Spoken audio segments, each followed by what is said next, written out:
Dans quelques semaines, la saison estivale sera lancée et avec elle son lot d'accidents de plongée.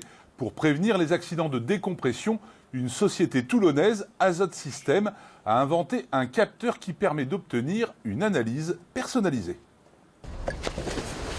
3000 accidents de plongée par an dans le monde, 300 en France. Et ce malgré le bon respect des paliers de décompression. On se base sur des procédures qui ont été établies il y a une trentaine d'années sur des populations témoins très homogènes, des gens jeunes, souvent des militaires, très aguerris, très entraînés. Et en fait, on a extrapolé ces procédures qui marchaient très bien sur une population totalement hétérogène. Allez, c'est parti. Tu expires doucement.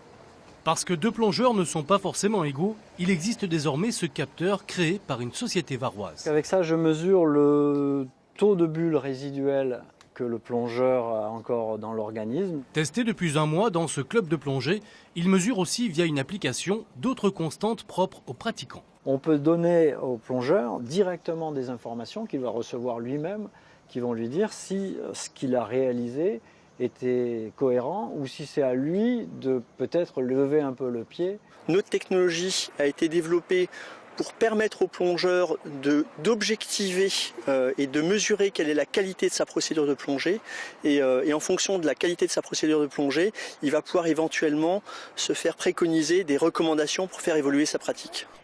Sécurisant pour la plongée de loisirs et performant pour les professionnels. C'est le cas de Frédéric Zerzinski. Spéléonaute, ce spécialiste des plongées souterraines de grande profondeur, travaille avec ce nouveau capteur. Ça nous permet totalement justement de réadapter sa plongée, que ce soit la profondeur, le gaz respiré ou l'utilisation de l'oxygène. Enfin, c'est quand même la première fois qu'on réussit à avoir une réponse individuelle après chaque plongée. Baptisé O-Dive, ce capteur devrait être commercialisé dans le courant de l'été. Rappelons que ce n'est pas un dispositif médical. Il n'exonère en rien de consulter un médecin pour sécuriser sa pratique.